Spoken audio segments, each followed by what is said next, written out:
Hi everyone, कैसे हैं आप सब? This is Ashwin Jaiswal and now we are moving to our next chapter of ISC Commerce Class 12 that is staffing.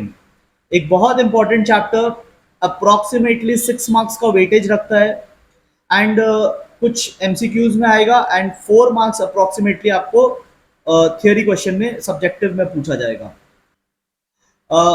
I'm slightly busy these days because of the school examinations. मेरे अपने offline classes में थोड़ा extra classes के schedule बढ़ गए हैं जिसके चलते मैं पीपीटी नहीं बना पा रहा, तो डिले ना हो जाए इसलिए मैंने सोचा ये चैप्टर मैं डायरेक्टली नोट से करा देता हूँ. It will save some time because PPT बनाने में टाइम लगता है. ठीक है, सो जो भी बच्चे हमारे कोर्स में ऑलरेडी एनरोल्ड है आपको नोट्स मिला होगा. एंड बहुत सारे लोगों का मुझे रिक्वेस्ट आ रहा था कि सर हमें कोर्स नहीं करना, हमें सिर्फ नोट्स चाहिए. तो for those type of students जो कोर्स नहीं करना चाहते, उन्हें सिर्फ नोट्स चाहिए, तो उनके लिए मैंने एक सेपरेट सेगमेंट बना दिया है ऐप में. आपको सिर्फ नोट्स प्लस क्वेश्चन बैंक आपको उसमें मिल जाएगा. It will be delivered to your home now. ठीक है, हम लोग अब एक नया सिस्टम में जा रहे हैं. अब आपको बुक आपके घर पे डिलीवर कर दी जाएगी जिसमें आपको पूरे सिलेबस का नोट्स मिलेगा अपडेटेड आईएससी 2025 एग्जाम्स के लिए. एंड लास्ट 20 इयर्स में आए हुए जितने भी क्वेश्चन है टिल सैंपल क्वेश्चन पेपर 2025, मतलब आपका जो अटेम्प्ट है उसके लिए जो काउंसिल ने 6 महीने पहले लेटेस्ट सैंपल पेपर दिया, तो 20 साल के पुराने क्वेश्चन से लेकर के 6 महीने तक पुराना जो सैंपल पेपर आया है, I have included everything in that. तो जिनको कोर्स लेना है वो डेफिनेटली ले, आपको उसमें एडिशनल चीजें मिलेंगी, उसमें आपको ये भी मिल जाएगा. बट जो लोग कोर्स नहीं लेना चाहते, सिर्फ नोट्स और बुक से काम चलाना चाहते हैं, सिर्फ नोट्स एंड क्वेश्चन बैंक से काम चलाना चाहते हैं, for them that segment is now available. It will be delivered to you. 10 दिन में आ जाएगा, बट जब तक नहीं आएगा आपको ऑनलाइन वर्जन भी मिलेगा, फिर आपके घर पे वो पहुंच जाएगा. ठीक है, चलिए चैप्टर शुरू करते हैं. स्टाफिंग का चैप्टर, वेरी इंपॉर्टेंट चैप्टर. आप ध्यान से सुनिएगा और जैसा कि मैं हर वीडियो में बोलता हूं, थोड़े थोड़े दूर पे आप पॉज कर लेना और साथ साथ में लर्निंग कर लेना. ठीक है, थोड़े थोड़े दूर में पॉज करके साथ साथ में लर्निंग कर लेना, सो दैट वीडियो खत्म होते होते आपकी लर्निंग भी खत्म हो जाए. Don't watch the video full and then सोचो कि बाद में पढ़ लेंगे, तो है ना, रिजल्ट वैसा अच्छा नहीं होगा फिर. सी, स्टाफिंग क्या होता है ये आपको चैप्टर पढ़ते पढ़ते समझ में आ जाएगा स्टाफिंग क्या होता है, बट मैं आपको एक जनरल बात बता देता हूं. पिछला जो चैप्टर था ऑर्गेनाइजिंग, तो ऑर्गेनाइजिंग चैप्टर में हमने ये देखा था कि we create different posts in our business. ठीक है, जैसे अकाउंटेंट की पोस्ट हमने क्रिएट कर ली, तो अब इस चैप्टर में उस पोस्ट में अकाउंटेंट को लाएंगे. तो this is basically filling the various positions. Staffing में क्या करते हैं, जो वेरियस पोजीशंस है हमारे बिजनेस में, जो ऑर्गेनाइजिंग में हमने बनाया था, अब वहां पे लोगों को लाएंगे. तो डिटेल में देखते हैं. मीनिंग तो आपसे कोई पूछेगा नहीं एग्जाम में. Let us see the details. ठीक है, सबसे पहले इंपॉर्टेंस पे आते हैं. ठीक है, मैं आपको 5 इंपॉर्टेंस करा दे रहा हूं. कॉमर्स में 5 पॉइंट करके चलना. ठीक है, और इंपॉर्टेंस वगैरह पे आपको डायरेक्ट क्वेश्चन ही मिलेंगे. इस पे आपको डायरेक्टली पूछा जाएगा कि 5 इंपॉर्टेंस या 4 या 3 जो भी. तो ध्यान से सुनो, इंपॉर्टेंस क्या है स्टाफिंग का, why is it so important. Number one reason, इसमें पैसा बहुत लग जाता है. स्टाफ को लाने में एक ऑर्गेनाइजेशन को पहले एडवर्टाइजमेंट करना पड़ता है. They can advertise on in newspaper और डिफरेंट डिफरेंट प्लेटफॉर्म्स है. एडवर्टाइजमेंट के बाद एग्जाम्स कंडक्ट किए जाते हैं. एग्जाम्स बच्चे लोग देते, नॉट बच्चे लोग, मतलब जिनको जॉब चाहिए वो लोग एग्जाम देते हैं. और एग्जाम देने के बाद उनका इंटरव्यू होता है, एंड इंटरव्यू के बाद उनकी ट्रेनिंग होती है, फिर उनको बैठाया जाता है काम करने. ओरिएंटेशन वगैरह के बाद उनको काम पर बैठाया जाता है. सो इन पूरे प्रोसेस में आज हम लोग देखेंगे डिटेल में प्रोसेस, बट ये सब पूरे प्रोसेस में खर्चा बहुत ज्यादा लग जाता है. तो जिस चीज में पैसा लगा है वो चीज तो ऑब्वियसली इंपॉर्टेंट होगा, एंड बिजनेस के लिए तो सुपर इंपॉर्टेंट. बिजनेस वाले बहुत सोच समझ के पैसा लगाते हैं. So if they are spending so much, तो सोचो इसका इंपॉर्टेंस कितना होगा. सेकंड, जो पर्सन आपके यहां पे आ रहा है वो आपके यहां पे ऑलमोस्ट 30 to 35 इयर्स के लिए आ रहा है. एक पर्सन जो आपके ऑर्गेनाइजेशन ज्वाइन कर रहा है वो लॉन्ग टर्म के लिए ज्वाइन कर रहा है. So you don't want to mess with this process. You want the right candidates, because लोग जो आएंगे वो 2-3 दिन के लिए नहीं, 2-3 डेकेड्स के लिए आएंगे। नेक्स्ट होता है मल्टीप्लायर इफेक्ट। मल्टीप्लायर इफेक्ट का मतलब है, देखो स्टाफ तो अच्छा होना ही चाहिए, और स्टाफ अच्छा होगा तो वो हमारे बिजनेस के जो एसेट्स है उसको भी अच्छे से यूज करेगा। तो एक तीर से दो निशाने, खराब स्टाफ आया तो एसेट्स भी खराब तरीके से यूज करेगा, we will be the loser.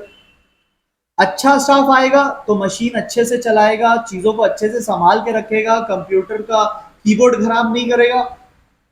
So multiplier effect हो रहा है, काम तो एक कर रहे हैं बट दो निशाने लगा रहे हैं हम लोग एक काम से। नेक्स्ट आता है होलिस्टिक अप्रोच। होलिस्टिक का मतलब होता है ओवरऑल। देखो सिर्फ स्टाफ के अच्छे होने से काम नहीं चलेगा, उसका टैलेंट बहुत है, जो स्टाफ हम लोग ला रहे हैं उसका टैलेंट बहुत है, उसकी डिग्रीज बहुत है, उसके पास काफी पढ़ा लिखा वेल एजुकेटेड स्टाफ है। लेकिन हमें सिर्फ उसे नहीं देखना, हमें देखना है कि ओवरऑल वो हमारे टीम में फिट बैठेगा कि नहीं। ठीक है, वो सुपीरियर्स के साथ और सबॉर्डिनेट्स के साथ मिल करके काम कर पाएगा कि नहीं। आप हो सकता है बहुत अच्छे हो, लेकिन अगर आप टीम मेंबर नहीं है तो फिर आप किसी काम के नहीं हो फिर, क्योंकि आपको अकेले आके थोड़ी ना वहां काम करना है। You have to talk with your seniors, you have to coordinate with your juniors. तो ओवरऑल अप्रोच देखा जाता है। तो सिर्फ बंदे का सही होना इज नॉट इंपॉर्टेंट, ओवरऑल भी इंपॉर्टेंस देखा जाता है। तो that is another importance of staffing, कि we need to get the right people in such a way कि ओवरऑल भी बेनिफिट मिले, सिर्फ उसका अच्छा होने से नहीं काम चलेगा। एंड की टू अदर फंक्शंस, देखो मैनेजमेंट के कितने फंक्शंस होते हैं, 5। प्लानिंग जो हमने देख लिया, फिर ऑर्गेनाइजिंग जो हमने देख लिया, फिर स्टाफिंग जो हम लोग अभी देख रहे हैं, फिर डायरेक्टिंग जो हम लोग देखेंगे, and controlling. Directing and controlling. तो देखो स्टाफिंग जो है ना, ये की टू अदर फंक्शंस है। स्टाफिंग अच्छा होगा तो ही फिर बाकी काम हो पाएगा। देखो अगर स्टाफिंग अच्छा नहीं है तो डायरेक्टिंग भी अच्छे नहीं हो पाएगा, क्योंकि स्टाफ सुनेंगे ही नहीं बात, कंट्रोल आप उन्हें कर नहीं पाओगे। तो staffing has to be good, then only other functions will be good. 5 point हमने कर लिया, ठीक है। तो एक बार आप ये वाला टॉपिक देख लेना, ठीक है। अभी रोक के देख लो, बिकॉज नेक्स्ट हम लोग स्टेप्स देखने वाले हैं। आप देख सकते हैं स्क्रीन पे स्टेप्स देखने वाले हैं। It's a big topic, it's a very important topic. वो करने से पहले एक बार ये देख लो, and then we will go to steps. Okay, next very important topic, steps of staffing. ठीक है, आपको एग्जाम में 5 मार्क्स के लिए आए, आप 5 मत लिखना, आप पूरा लिखना, राइट। अगर उन्होंने बोल दिया 5 लिखो तब आप 5 लिखेंगे, अदरवाइज आप पूरा लिखना, ठीक है। अच्छा ध्यान से सुनो, अभी के अभी सुनोगे, साथ में एनिमेशन जो मैं दिखाता हूं स्क्रीन पे वो सब अगर आप देखेंगे, इमेजेस देखेंगे, आपको जल्दी लर्न हो जाएगा। तो फोकस हो भैया।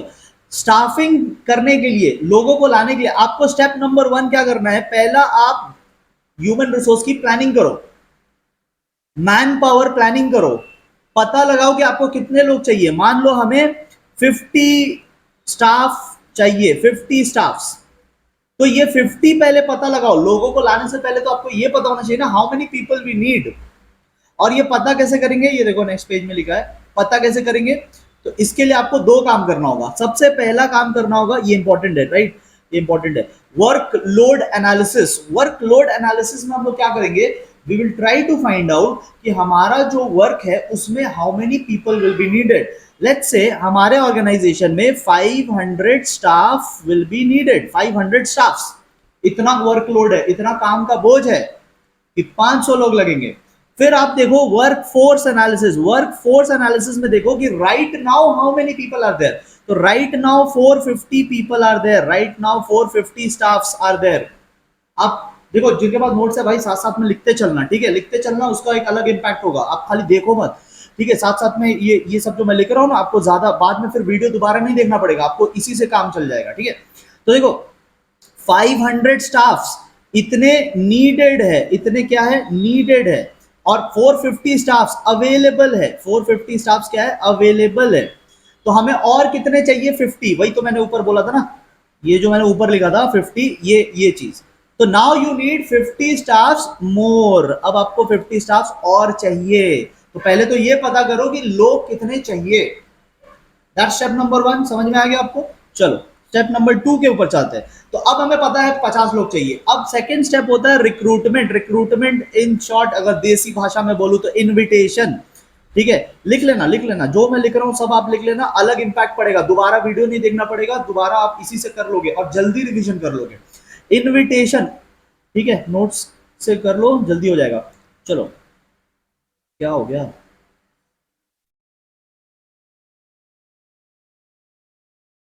हाँ, तो इनविटेशन, अब हम लोग इनवाइट करेंगे लोगों को। We will call people through different medium से। आज के डेट में नौकरी.com, ठीक है, इंडीड, बहुत सारे जॉब्स प्लेटफॉर्म आ गए हैं, लिंक्डइन, न्यूज़पेपर्स, बहुत सारे ऑप्शन है जिससे हम लोग रिक्रूट करेंगे, इनवाइट करेंगे। रिक्रूटमेंट में आगे डिटेल डिस्कशन करेंगे, अभी के लिए इतना समझ लो। इनवाइट कर रहे पीपल को, we are inducing people to apply for the job. ठीक है, देखो यहाँ क्या लिखा है, we are inducing people to apply for the job. ठीक है, तो जॉब के लिए लोगों को बुलावा कर रहे हैं हम लोग। ओके, नेक्स्ट स्टेप क्या है? नेक्स्ट स्टेप होता है सिलेक्शन। अब देखो, जब आपने इनविटेशन दिया ना, इनविटेशन में हो सकता है आपके पास 200 लोग आ गए, 200 रिक्रूट हो गए, 200 पीपल रिक्रूट हो गए, बट क्या हमें 200 लोगों की जरूरत थी? No, we only needed how much? 50। तो अब क्या करेंगे ना, सिलेक्शन वाले स्टेप में ये 200 में से 150 लोगों को रिजेक्ट किया जाएगा, 150 लोगों को रिजेक्ट किया जाएगा, और जो बचेंगे उनको हम लोग कहेंगे सिलेक्टेड। ठीक है, तो इनको हम कहेंगे कि ये लोग का सिलेक्शन हो गया, दीज पीपल आर सिलेक्टेड। ठीक है, इनको सिलेक्ट किया जाएगा। सो 150 लोगों को रिजेक्ट किया जाएगा। ये हमें डिटेल में देखना है, मैं अभी इसमें डिटेल में नहीं जा रहा हूं, बहुत तरीका है। एग्जाम ले लो लोगों का, 200 लोग आ गए ना, एग्जाम ले लो, इंटरव्यूज ले लो, मेडिकल टेस्ट ले लो, बहुत सारी चीजें होती है, और 150 लोगों को रिजेक्ट मारो। बचेंगे जो 50, जो होनहार 50 लोग बचेंगे आपके जैसे, वो 50 लोग हो जाएंगे सिलेक्टेड। बात समझ में आई? उसके बाद आपको प्लेसमेंट करना है। देखो, 50 लोग जो आए हैं, अब उनको सही सही जगह पे भेजो। जो अकाउंट्स में अच्छे हैं उनको अकाउंट्स में लगाओ, जो सेलिंग में अच्छे हैं उनको सेल्स टीम में डालो, जो प्रोडक्शन अच्छा जानते हैं उनको फैक्ट्री में भेजो, जो इंजीनियरिंग का काम करते हैं उनको अलग जगह भेजो। तो अलग अलग लोगों को सही सही जगह पे भेजना, it is basically putting the right people at the right place, matching the candidates with the और जॉब इन द ऑर्गेनाइजेशन। तो जैसा कैंडिडेट आया है, साथ साथ में मार्किंग करते हुए चलना। ठीक है, वैसे आपके लिए मैंने मार्क बोर्ड सब करके दे दिया है। ठीक है, तो बट फिर भी अपने हाथ से जो लिखते हैं ना, उसका अलग इंपैक्ट पड़ता है। ठीक है, मैंने जो किया वो तो मेरा मेहनत है, आपका कोई मेहनत नहीं है ना उसमें, आपको खुद इन्वॉल्व होना पड़ेगा। ठीक है, तो आप खुद ये सब लिखते हुए चलना। ठीक है, सो क्या बोल रहा था मैं? प्लेसमेंट। प्लेसमेंट में वी हैव सिलेक्टेड 50 पीपल। अब ये 50 पीपल को राइट प्लेसेस पे भेजना इज कॉल्ड प्लेसमेंट। अच्छा, वो जब जाएंगे तो देखो, पहला पहला दिन वो शर्माते हुए जाएंगे, दुल्हन के जैसा। ठीक है, वो शर्माएंगे। अभी अगर वो शर्माएंगे तो फिर काम कैसे होगा? तो उनका जो फर्स्ट डे का, वो क्या बोलते हैं, आइस ब्रेकर। ठीक है, आइस ब्रेक करवाया जाएगा, उनको इंट्रोडक्शन करवा दिया जाएगा उनके टीम मेंबर से, क्योंकि पहले दिन they will feel very awkward. और जितना बड़ा ऑर्गेनाइजेशन होगा उतना ज्यादा ऑकवर्डनेस लगेगा, क्योंकि इतने सारे लोग वो आपको देख रहे होंगे, आप नए चेहरे, आप नए चेहरे, वैसे आपका चेहरा तो पुराना है बट आप उनके लिए नए हो। तो आप उनके लिए नए चेहरे हो और आप वहां पहुंचेंगे तो सब आपके ऊपर, आपके बारे में बात करेंगे। ठीक है, कुछ लोग आपके तरफ देख के हंसेंगे, कुछ लोग आपको सीरियसली देखेंगे, कुछ लोग इग्नोर करेंगे। तो आपके लिए बहुत ऑकवर्ड हो जाएगा first day, right? First day आपके लिए बहुत ऑकवर्ड हो जाएगा। तो आपको करवाया जाता है orientation. Orientation is the next step. Orientation मतलब आपको फेमिलियर करवा दिया जाएगा, एक आइस ब्रेकर जो बोलते हैं ना, कि मतलब इंट्रोडक्शन करवा दिया जाएगा आपका, लोगों से, आपके जगह से, आपके ऑर्गेनाइजेशन के रूल से आपको पूरा फेमिलियर करवा दिया जाएगा। तो ये बेसिकली आपको फेमिलियराइज करवाने के लिए होता है, to your job, to your work, to the group जिनके साथ आप काम करेंगे उन लोगों से, so that you feel comfortable in the new environment. And ये सब हो जाने के बाद आप काम चालू कर देंगे, और आपका लाइफ लॉन्ग फिर जो चलता रहेगा वो है ट्रेनिंग एंड डेवलपमेंट। क्योंकि जब आप आए हैं न्यू, तब तो आप डिग्री लेकर आए हैं, बट ये डिग्री 40 साल बाद तो वेस्ट हो जाएगा ना। तो आपको रेगुलरली ट्रेनिंग एंड डेवलपमेंट करवाया जाता है, सो दैट स्टाफ जो है हमारा हमेशा अपडेटेड रहे। This sorry, this is the step of staffing. ठीक है, सिंपल। ओके, अच्छा, अब देखो यहाँ पे ओरिएंटेशन के बारे में थोड़ा डिटेल में है, ये जिनको पढ़ने में इंटरेस्ट है वो लोग पढ़ सकते हैं, exam wise not very important. ठीक है, बट ओरिएंटेशन का टॉपिक है हमारे सिलेबस में, लेकिन आपको ये सब नहीं पूछेगा, ठीक है। तो जिनको इंटरेस्ट है वो ये पढ़ सकते हैं, नॉट वेरी इंपॉर्टेंट, ठीक है। हाँ, तो अब हम लोग क्या करेंगे, देखो हमने स्टाफिंग का स्टेप तो डिस्कस कर लिया। स्टाफिंग का स्टेप में नंबर 2 क्या आता है, नंबर 2 आता है रिक्रूटमेंट, एंड नंबर 3 क्या आता है, नंबर 3 आता है सिलेक्शन। अब हमें इन पर डिस्कशन करना है, 2 एंड 3, पॉइंट नंबर 2 एंड 3 पे डिटेल में डिस्कशन करना है कि रिक्रूटमेंट तो यहाँ बस सिंपल मैंने एक वर्ड बोल दिया था इनविटेशन, तो क्या खाली इनविटेशन लिख कर आएंगे, नहीं, अभी पूरा टॉपिक करना है। तो आइए वो टॉपिक करते हैं, but before that I would like कि अगर आप इसको लर्न कर ले तो आपका लिए बेटर होगा, ठीक है। अब देखो रिक्रूटमेंट क्या होता है, जैसा कि मैंने वहां पे बोला, बेसिकली इनवाइट करना लोगों को, एक इनविटेशन भेजना कि आओ आओ हमारे जॉब के जगह में वैकेंसी है, ठीक है, आप आओ उसको फिलअप करो। तो basically calling people is recruitment, और इसके बहुत सारे सोर्सेज हैं। अभी सिलेक्शन नहीं हुआ है, जॉब फाइनल नहीं हुआ है, ठीक है, हम लोग सिलेक्ट करेंगे बाद में, but right now we are only calling them कि अगर आप इंटरेस्टेड है तो आप इस जगह में आ सकते हैं, हमारे पास वैकेंसी है, राइट। तो वैकेंसी भरने के लिए लोग आएंगे, इसको हम लोग बोलते हैं पॉजिटिव प्रोसेस। क्यों बोलते हैं पॉजिटिव प्रोसेस, क्योंकि लोगों को जोड़ रहे हैं अपने ऑर्गेनाइजेशन से, क्या कर रहे हैं, ऐड कर रहे हैं, positive, we are adding them to our organisation. Selection क्या हो जाएगा, नेगेटिव, सिलेक्शन में हम लोग रिजेक्ट मार मार के हटाएंगे बाकी अनवांटेड कैंडिडेट्स को, वो नेगेटिव होगा, ये पॉजिटिव है, राइट। अच्छा, कहाँ कहाँ से कर सकते हैं रिक्रूटमेंट, आओ मैं आपको दिखाता हूँ कहाँ कहाँ से कर सकते हैं। ये चार्ट देख लो। सबसे पहले हमारे पास कुछ इंटरनल सोर्स है। इंटरनल सोर्स मतलब जो ऑलरेडी हमारे ऑर्गेनाइजेशन में है, ठीक है। ये देखो यहाँ लिखा है already employed in the organisation, already employed in the organisation, ठीक है। तो जो पहले से हमारे यहाँ काम कर रहे हैं उसको बोलते हैं इंटरनल। और एक एक्सटर्नल होता है, एक्सटर्नल की बातें बाद में करेंगे। इंटरनल जो होता है वो दो टाइप का होता है, प्रमोशन, प्रमोशन मतलब लोअर लेवल से हायर लेवल पे आप अप्लाई कर सकते हैं, ठीक है। जब एक लोअर लेवल का बंदा हायर लेवल के जॉब के लिए अप्लाई करे तो उसे हम कहते हैं प्रमोशन, ठीक है। प्रमोशन में आपका वर्क लोड भी बढ़ेगा और आपकी सैलरी भी बढ़ेगी, आपका प्रेस्टीज भी बढ़ेगा, सब कुछ इंक्रीज होता है। एंड सेकेंड होता है ट्रांसफर। ट्रांसफर इज बेसिकली आप कहीं और काम कर रहे थे और आपको वही काम किसी दूसरे जगह पे जाके करना पड़ेगा। जैसे मान लो आप एसबीआई कोलकाता में काम करते हो, ठीक है। कहाँ काम करते हो, एसबीआई कोलकाता, और आपको एसबीआई दिल्ली में भेजा जा रहा है, ठीक है। आपको दिल्ली एसबीआई में भेजा जा रहा है, पार्लियामेंट स्ट्रीट में एक है ना एसबीआई। तो मान लो आप कोलकाता टॉलीगंज ब्रांच में है और आपको भेजा जा रहा है पार्लियामेंट स्ट्रीट में जो एसबीआई है वहां। तो यहाँ पे भी आप मैनेजर थे, वहां पे भी आप मैनेजर रहोगे, आपका क्या बदल रहा है, आपका बस प्लेस बदल रहा है, your work load, your rank and everything will be same, ठीक है। तो इसको बोलते हैं ट्रांसफर। ट्रांसफर मतलब ना तो काम चेंज हुआ, ना तो सैलरी चेंज हुई, ना तो रैंक में कुछ चेंजेस आए, ना तो प्रेस्टीज बढ़ा। जो काम एक जगह कर रहे थे वो काम दूसरी जगह कर रहे हैं, ठीक है। एडवांटेज डिसएडवांटेज लेटेस्ट सिलेबस से हटा दिया है, तो I am not getting into advantage and disadvantage, ठीक है। बुक में देखो, बुक में बहुत सारी ऐसी चीजें हैं जो सिलेबस में है भी नहीं। बुक वाले क्या करते हैं, उनको दाम बढ़ाना होता है हर साल, तो वो कुछ ना कुछ ऐड कर देते हैं एक्स्ट्रा। तो there are lot of topics in the book, आप देखोगे जो कि सिलेबस में नहीं है। देर आर मेनी टॉपिक जो पहले सिलेबस में थे अब डिलीट हो चुके हैं। तो बुक में you will get lot of things, इसीलिए मैं बोल रहा हूँ आप नोट से कर लो। नोट्स में एग्जैक्टली जितना आईएससी 2025 के लिए नीडेड है उतना ही यहाँ पे दिया हुआ है, तो इससे बाहर का आपको कुछ नहीं करना है, आपको जस्ट इतना ही करना पड़ेगा, ठीक है। अच्छा, और एक मैं आपको अच्छा चीज दिखाता हूँ, देखो अभी जैसे हम लोग एक्सटर्नल डिस्कस करेंगे ना, सी अभी देखो जैसे हम लोग एक्सटर्नल डिस्कस करेंगे, तो now we will see external sources.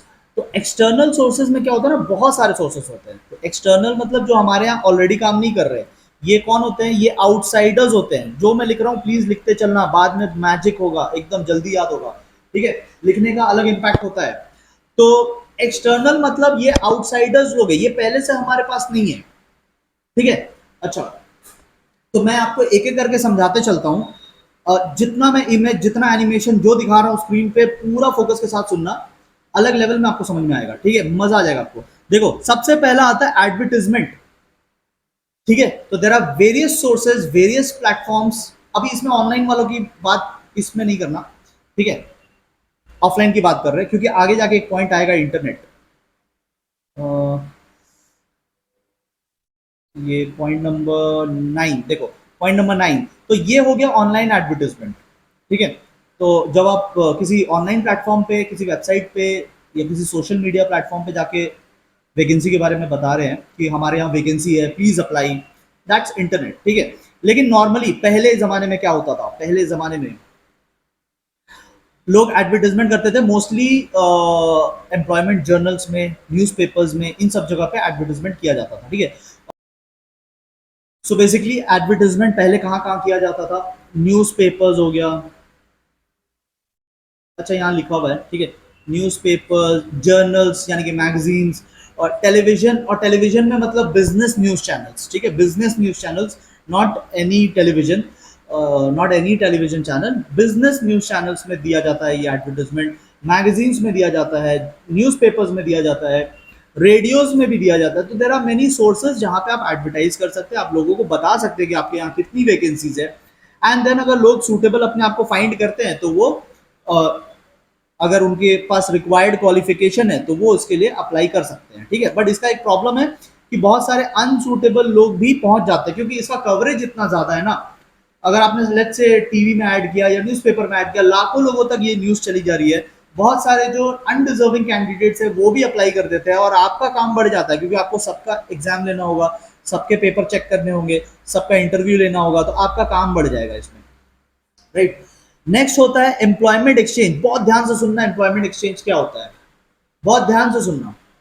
Employment exchange basically ये गवर्नमेंट ऑर्गेनाइजेशंस होते हैं, ठीक है, और ये क्या करते हैं, कोई कैंडिडेट क्या करता है ना, जैसे आप मान लो बहुत सारी डिग्रीज आपने पा लिया, अब आप जाके एम्प्लॉयमेंट एक्सचेंज में चले जाओ और एम्प्लॉयमेंट एक्सचेंज में अपना डिटेल्स दे दो। ठीक है, अपना नाम, जेंडर, रिलीजन, कास्ट, ठीक है, और क्या क्या डिग्रीज है आपके पास, आपने कौन सी पढ़ाई की है, आप क्या वर्क एक्सपीरियंस, सब इनको बता दो।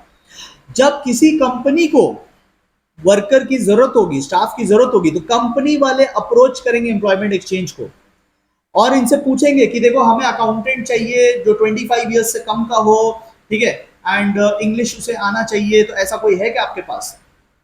तो एम्प्लॉयमेंट एक्सचेंज वाले बोलेंगे हाँ हाँ हाँ एक जन है, तो वो आपका डिटेल लेकर उनको दे देंगे और इस तरीके से आप रिक्रूट हो जाएंगे। देखो सिलेक्शन नहीं हुआ है, ठीक है, आप बस रिक्रूट हो रहे हो, आगे और भी प्रोसेस बाकी है, ठीक है, पिक्चर अभी बाकी है। सो इस तरीके से भी कंपनीज रिक्रूट करती है, मतलब अपने ऑर्गेनाइजेशन में एडिशन करती है, ठीक है, आगे जाके फिर सिलेक्शन होगा। अच्छा, एजुकेशनल इंस्टीट्यूशन, तो बहुत सारे बड़े बड़े कॉलेजेस होते हैं जहां पे big companies come to the campus, और फाइनल ईयर के जो स्टूडेंट्स होते हैं जो अपने ग्रेजुएशन में फाइनल ईयर में है, तो उनका वहीं पे स्पॉट इंटरव्यू एंड टेस्ट वगैरह होता है, एंड वहां से भी लोगों को रिक्रूट किया जाता है। तो जिनके अच्छे ग्रेड्स है, जो अच्छे है पढ़ाई में, और उनका कोई शॉर्ट टेस्ट ले लिया जाता है, उसमें अच्छा परफॉर्म किया, तो फिर आपको ऑन स्पॉट कंपनी में रिक्रूट कर लिया जाता है। I'm अगेन सेइंग रिक्रूट किया गया है, अभी वहां पे अलग पिक्चर चलेगा, जब आप वहां जाओगे तो फाइनल राउंड्स वहीं पे होंगे और सिलेक्शन आपका बाद में होगा। अभी सिलेक्शन नहीं हो रहा है, these are just recruitment, recruitment है, ठीक है, अभी सिलेक्ट नहीं हुए हो, आपके जैसे 50 लोग और आएंगे इसी तरीके से, फिर आप लोगों में मैच होगा और उसके बाद जो जीतेगा वो होगा सिलेक्ट, तो अभी भी सिलेक्शन नहीं है, राइट। ओके, इसका एक प्रॉब्लम ये है कि इसमें ना इनएक्सपीरियंस्ड कैंडिडेट्स आएंगे, बिकॉज कॉलेज में आपको कौन मिलेगा, कॉलेज स्टूडेंट्स मिलेंगे, वो कोई जॉब तो पहले से किया नहीं है उन लोगों ने, तो सारे इनएक्सपीरियंस, अच्छे मार्क्स वाले इनएक्सपीरियंस लोग मिलेंगे, ठीक है, अच्छे मार्क्स वाले इनएक्सपीरियंस लोग। नेक्स्ट आता है प्लेसमेंट एजेंसी। समझना प्लेसमेंट एजेंसी क्या है। प्लेसमेंट एजेंसी बेसिकली देखो, जैसे एम्प्लॉयमेंट एक्सचेंज क्या था, एम्प्लॉयमेंट एक्सचेंज में आप जाते थे अपना डिटेल्स देते थे, ये वाला एम्प्लॉयमेंट एक्सचेंज, इसमें क्या करते थे, आप जाते थे अपना डिटेल्स दे देते थे और आप चले आते थे। अब एम्प्लॉयमेंट एक्सचेंज के पास कोई कंपनी आया तो वो डिटेल दे देगा। प्लेसमेंट एजेंसी क्या है, प्लेसमेंट एजेंसी थोड़ा एक्स्ट्रा काम करती है, और ये दोनों के हिसाब से काम करती है, ये स्टाफ के लिए भी काम करती है और ये कंपनीज के लिए भी काम करती है, दोनों के लिए काम करती है। आप अगर अपनी डिग्रीज वगैरह बता दो और उनको बोलो कि देखो भाई मेरे लिए प्लीज जॉब ढूंढो, ये आपके लिए जॉब ढूंढने जाएंगे और आपको जॉब दिलाएंगे और फिर आपसे कमीशन लेंगे, ठीक है। ये कंपनीज के पॉइंट ऑफ व्यू से भी काम करते हैं। कंपनीज को क्या चाहिए, देखो कंपनी को अपने काम में फोकस करना है, कंपनी को टेस्ट इंटरव्यू ये सब नहीं लेना है, कंपनी है, कोई स्कूल थोड़ी ना है जो एग्जाम कंडक्ट कराएगा। तो बहुत सारे कंपनीज क्या करते हैं, इनको आउटसोर्स कर देते हैं, इनको बोलते हैं कि भाई जो इंटरव्यू लेना है, जो टेस्ट लेना है ना, सब तुम लोग ले लो। तो ये जो प्लेसमेंट एजेंसीज है, प्लेसमेंट एजेंसीज ये दोनों तरफ से, दोनों के लिए काम करती है। ये स्टाफ के लिए जॉब भी ढूंढती है और कंपनीज के लिए स्टाफिंग का प्रोसेस कंडक्ट भी करती है। ठीक है, तो ये भी एक सोर्स है जहां से कंपनीज को लोग मिल जाते हैं, प्लेसमेंट एजेंसीज के थ्रू भी काफी सारे लोग मिल जाते हैं। नेक्स्ट आते हैं कैजुअल कॉलर्स, बिन बुलाए मेहमान, उन्हें कहते हैं कैजुअल कॉलर्स। ठीक है, कैजुअल कॉलर्स कौन हो गया? बिन बुलाए मेहमान, मतलब कंपनी ने नहीं बोला हमारे यहाँ वैकेंसी है। कुछ लोग बड़े चालू होते हैं, पता है क्या वो क्या करते हैं, वो जानते हैं कि कंपनीज में ना ऑल टाइम कभी ना कभी वैकेंसी होता ही है। देखो कंपनी नोटिस कब निकालती है? कंपनी नोटिस निकालती है जब लेट्स से 100 लोगों की वैकेंसी आई, 100 पोस्ट की जब वैकेंसी आई, तो कंपनी ने वो निकाला, एडवर्टीजमेंट निकाला। बट जब तक कंपनी ने ये नोटिस नहीं निकाला है, तो इसका मतलब क्या एक भी वैकेंसी नहीं है? वैकेंसी है, वो वैकेंसी ना जमा होते रहता है। लाइक एक सीट खाली हुआ, 2 सीट खाली हुआ, 10 सीट खाली हुआ, 20 सीट खाली हुआ, कंपनी इज वेटिंग। और ऐसे करते करते जब 100 हो जाता है ना, कंपनी नोटिस निकालती है। तो ये जो कैजुअल कॉलेज है ना, इनको पता है कि अभी 100 नहीं हुआ है बट ऑलरेडी कुछ सीट तो खाली होगा, तो ये खुद पहुंच जाते हैं कंपनी। तो ये विजिट करते हैं office of well known companies, और ये अपनी डिग्री लेके पहुंच जाएंगे और कंपनीज को बोलेंगे कि भाई मुझे रख लो, आपके यहाँ तो वैकेंसी हो गई। अब कंपनी के ऊपर है, कंपनी में अगर वैकेंसी नहीं हुआ तो कंपनी वाले क्या करते हैं, वो बोलते हैं कि ठीक है आप अपना डिटेल्स हमें दे दो, हम सब नोट करके रखते हैं, जब हमें जरूरत पड़ेगी तब आपको कॉल करेंगे। राइट, तो ये लास्ट लाइन में लिखा है, when ever job vacancy arises, बाद में, तो suitable person from this waiting list will be recruited. तो आपका नाम वगैरह वो लोग लिख लेंगे वेटिंग लिस्ट में, और फिर आपको बाद में बुला लेंगे। Right, okay. नेक्स्ट आता है डायरेक्ट रिक्रूटमेंट। ठीक है, डायरेक्ट रिक्रूटमेंट ध्यान से सुनना, डायरेक्ट रिक्रूटमेंट क्या होता है? ये टेम्पररी वर्कर्स के लिए होता है, ये छोटे लेवल के जॉब के लिए होता है, जो लेबर लोग होते हैं ना उनके लिए होता है। क्या होता है, देखो फैक्ट्री का जो गेट होता है, फैक्ट्री गेट, या फिर कंपनी का जो नोटिस बोर्ड होता है, तो वहां अक्सर एक नोटिस चिपका दिया जाता है that we need let's say 10 people. और बहुत भारी काम नहीं होता है, छोटा मोटा काम होता है। ठीक है, जैसे कंस्ट्रक्शन का कुछ काम चल रहा है, तो वो सामान उठाना है, ईटा उठाना है, एक जगह से दूसरी जगह लेकर जाना है, तो वैसे वाले लेबर वाले काम के लिए जनरली इस तरीके से रिक्रूटमेंट किया जाता है। ठीक है, और मोर और लेस सबको सिलेक्ट कर लिया जाता है, इसमें कोई टेस्ट इंटरव्यू नहीं लिया जाता।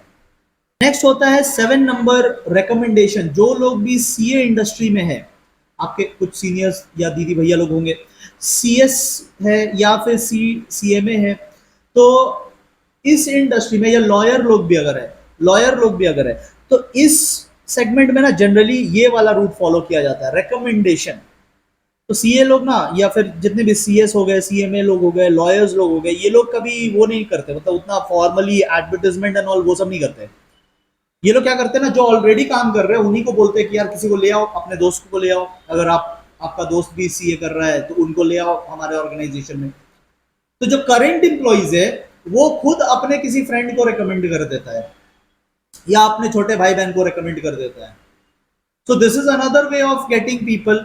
ठीक है, जहां पे आपके ऑलरेडी एग्जिस्टिंग जो एम्प्लॉइज है, वो अपने जान पहचान वाले को ले आते हैं। ठीक है, अभी भी सिलेक्शन नहीं हुआ है, याद रखना सिलेक्शन नहीं हुआ है, ये बस आए हैं, इनके तरह 200 लोग और आएंगे, और उसके बाद होगी असली जंग। ठीक है, तो ये बस अभी लाया जा रहा है, अलग अलग तरीके से लोगों को लाया जा रहा है, तो be very clear with that. ठीक है, इसमें जनरली वही फ्रेंड्स एंड रिलेटिव्स लोग आएंगे। ठीक है, कंपनी को ये ऑप्शन थोड़ा सेफ लगता है, बिकॉज जान पहचान के लोग आ रहे हैं, किसी के लिंक से आ रहे हैं, तो कल को अगर कुछ गड़बड़ हुए तो एग्जिस्टिंग एम्प्लॉयज को पकड़ भी सकते हैं हम लोग। एंड लास्ट जो पॉइंट इसमें है वो है लेबर कॉन्ट्रैक्टर्स। देखो हर किसी के घर में शादी तो होती है, ठीक है, तो देखो शादी के टाइम में जब घर में बहुत ज्यादा गेस्ट हो जाते हैं, तो होता है ना, हम लोग कुक रखवा लेते हैं बाहर से, और वो कुक आके प्रिपरेशन करता है, फूड प्रिपरेशन करता है। तो सोचो वो कुक कहाँ से आया? हम लोग किसी लेबर कॉन्ट्रैक्टर को फोन करते हैं और हम लोग उसको बोलते हैं कि देखो भाई नेक्स्ट 1 हफ्ते तक हमें कुछ कुक लगेंगे, तो बोलता है हाँ हाँ ठीक है भेज देंगे, तो वो 2-3 लोगों को भेज देता आपके घर। तो सेम चीज है, labour contractors and jobbers same चीज है। कंपनीज को क्या होता है, कंपनीज को कभी कभी लाइक 10-15 दिन का कुछ काम पड़ता है, कुछ छोटा मोटा चीज कंस्ट्रक्शन करवाना है, 10-12 दिन का काम है, तो 10-12 दिन के लिए कोई परमानेंट लेबर थोड़ी ना रख लेंगे। तो क्या करती है कंपनीज, कुछ लेबर कॉन्ट्रैक्टर्स को कांटेक्ट करती है और उनको बोलती है कि देखो भाई हमें ना 10 डेज के लिए 5 लेबर्स लगेंगे, 10 डेज के लिए 5 लेबर लगेंगे, आप प्लीज भेज दो। वो लेबर कॉन्ट्रैक्टर आपके पास भेज देगा। ये टेम्पररी नेचर की चीज है, परमानेंट नहीं है, ठीक है। और जरूरी नहीं है कि रोज एक ही लोग आएंगे, वो अपने हिसाब से चेंज भी कर सकता है, राइट। ठीक है, तो आई होप आपको समझ में आ गया है। अब देखो एक चीज मैं आपको दिखाता हूँ, मैं आपको अब क्वेश्चन बैंक का एक बार दिखा देता हूँ जो मैंने क्वेश्चन बैंक प्रिपेयर किया है। ये अगर आप देखेंगे ना तो इसको प्रिपेयर करने का एक ही रीजन था कि एग्जाम में एग्जैक्टली कितना लिखना है। अगर हम लोगों से पूछ लिया, जैसे यहाँ पे क्वेश्चन देखो, क्वेश्चन नंबर 2 जो है, क्वेश्चन नंबर 2 है अबाउट एक्सटर्नल रिक्रूटमेंट। तो साइड में मैंने ये भी बताया कि ये कितनी बार आया है, तो आप देख सकते हैं 4 आईएससी के एग्जाम में आया है, 2009, 2020, 2018, 2014, बहुत बार आया है, ठीक है। कभी ये 5 पॉइंट्स के लिए आया है, कभी ये 2 पॉइंट्स के लिए आया है, कभी ये 3 पॉइंट्स के लिए आया है, ठीक है। और मैंने 5 के हिसाब से आंसर दिया है। तो मैं देखो नोट्स में क्या होता है ना, नोट्स में मुझे सब बताना पड़ता है जो सिलेबस में है, ठीक है। बुक में क्या है, बुक में तो आउट ऑफ सिलेबस चीजें भी बताई हुई है। नोट्स जो मैंने आपको प्रोवाइड किया है, नोट्स में ओनली विद इन सिलेबस चीजें हैं, बट एग्जाम में एग्जैक्टली कितना लिखना है, ठीक है। तो आप कोई कोई टॉपिक देखोगे ना, बहुत लंबा दिया हुआ है बुक्स में। मैंने यहाँ पे क्या किया है, कट शॉर्ट करके उतना ही दिया जितना आपको एग्जाम में लिखना है। जैसे यहाँ पे 5 पॉइंट पूछा है, मैंने 5 की जगह 6 बताया आपको। 6 इसलिए बताया ताकि आप कुछ अपना चॉइस से भी लिख लो, ठीक है। तो इसलिए मैं कभी कहीं कहीं पे एक्स्ट्रा पॉइंट्स भी दे रखा हूँ यहाँ पे। तो जितना यहाँ पे लिखा हुआ है ना, उतना आपको एग्जाम में लिख करके आना है। This is what you need to write. और हर क्वेश्चन के बाद देखो, काउंसिल पहले क्या करता था, काउंसिल पहले एक पब्लिकेशन जारी करता था जिसमें वो बताता था कि स्टूडेंट्स क्या मिस्टेक कर रहे हैं। तो मैंने वो सारे मिस्टेक्स वाले को भी नीचे आपको दे दिया है कि स्टूडेंट्स क्या क्या मिस्टेक करते हैं, ताकि आप वो भी सीख सको, उससे भी सीख सको, ठीक है। तो this is given in the question bank. में आपको एक क्वेश्चन दिखा देता हूँ, ये वाला एक क्वेश्चन था, फर्स्ट 5 स्टेप्स ऑफ सिलेक्शन बताओ। अभी मैंने आपको सिलेक्शन कराया नहीं है, बट आप देखना बुक में सिलेक्शन का स्टेप्स कितना लंबा दिया हुआ है, हाउ बिग इट इज, ठीक है। और मेरे नोट्स में भी देखोगे तो नोट्स में भी इतना है कि एक बच्चा एग्जाम में नहीं लिख पाएगा। मैं नोट्स में जो जो सिलेबस में होता है वो देता हूं, it is still very big. लेकिन मैंने यहां पे क्या किया है, क्वेश्चन बैंक में उसको शॉर्ट कर दिया। देखो फर्स्ट 5 पूछा है, बट मैंने सारे बताए हैं, और सारा बता के मैंने यहाँ साइड में लिख दिया है कि आप केवल फर्स्ट 5 बोलना, क्योंकि आपको एग्जाम में फर्स्ट 5 पूछा है तो आप फर्स्ट 5 लिख कर आएंगे। बट अगर आपके एग्जाम में 7 आ गया तो हो सकता है पेपर सेटर धोनी का फैन हो, 7 नंबर से ऑब्सेस्ड हो, तो वो आपको 7 दे सकता है। तो इसलिए मैंने यहाँ 7 दे दिया कि जो बच्चा पढ़ेगा उसको एक ही जगह पे 7 मिल जाए, ठीक है। बट अगर 5 के लिए पूछा है तो आप 5। और देखो ये क्वेश्चन कितना बार आया है, ये क्वेश्चन देखो कितना बार आ रहा है, 4 बार आईएससी एग्जाम में आया और एक बार सैंपल क्वेश्चन पेपर में भी आया। 5 times it has been asked. Latest पूछा गया था आईएससी 2024 में, आईएससी 2024 में लेटेस्ट ये पूछा गया था। फर्स्ट 5 स्टेप पूछा है, तो फर्स्ट 5 स्टेप पूछा है, आप फर्स्ट 5 स्टेप बताओगे, इतना ही बताओगे। अदरवाइज आप देख लो बुक में कितना लेंदी है। इसमें मैंने हाईलाइट बोल्ड सब कर दिया है। जो लोग कोर्स में एनरोल्ड है उनको कोर्स के साथ मिल जाएगा, जो कोर्स नहीं लेना चाहते they can only get the book. उसमें आपको नोट्स एंड क्वेश्चन बैंक दोनों मिल जाएगा, ठीक है। नोट्स एंड क्वेश्चन बैंक दोनों मिल जाएगा, ओके। नेक्स्ट टॉपिक जो हम लोग करेंगे, अभी देखो सिलेक्शन का टॉपिक, वही मैं अभी आपको यही दिखा रहा था ना, सिलेक्शन का टॉपिक आप बुक में भी देखेंगे तो बहुत बड़ा है, एंड मेरे नोट्स में भी देखोगे तो काफ़ी सारी चीज़ें हैं इसमें, ठीक है। ये देखो इतनी सारी चीज़ें हैं। सिलेक्शन ये हुआ 7 स्टेप जो 2 पेजेस में है, ठीक है। और बुक में और लग पड़ा है। तो ये वाला टॉपिक मैं आपको अभी नहीं करा रहा हूँ बिकॉज वीडियो बहुत लंबा हो जा रहा है। सो ये मैं पार्ट 2 में कराऊंगा। मैं आपको इस वीडियो में एक और छोटा सा पोर्शन करा देता हूँ, ठीक है। So I am going to do one small portion in this particular video, and फिर दिस पार्ट, क्योंकि ये बड़ा टॉपिक है, मैं इसको यहाँ पे नहीं डालना चाहता, मैं इसको अगले पार्ट में डाल दूंगा। तो सेकंड पार्ट में आप इसको व्यू कर सकते हैं। तो मैं आपको एक छोटा सा टॉपिक करा देता हूँ अभी।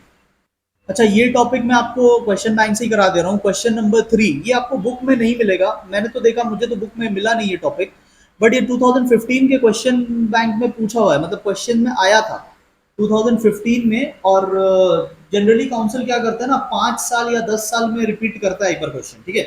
तो आप, मैंने क्वेश्चन बैंक बनाते बनाते ये ट्रेंड देखा कि जनरली 4-5 ईयर्स का गैप हो जाता है या 10 ईयर्स का गैप हो जाता है, तो उसमें काउंसिल पता नहीं वो एनिवर्सरी मनाता है उस क्वेश्चन की। तो आप तो एग्जाम देने वाले हैं ना 2025 में। This question I did not get in the book, ठीक है। अगर आपके बुक में है तो अच्छा बात है। मैंने जो बुक का वर्जन खरीदा था तो मुझे तो मिला नहीं, बट ये 2015 में आया है, ठीक है। This question came in the exam. उन्होंने स्टेप्स पूछा है रिक्रूटमेंट का, काउंसिल ने पूछा है रिक्रूटमेंट का स्टेप्स बताओ, ठीक है। तो मैंने वही आंसर दिया जो काउंसिल ने आंसर दिया था। तो रिक्रूटमेंट मतलब इनविटेशन देना है ना, तो कैसे करेंगे, क्या क्या करेंगे इसमें।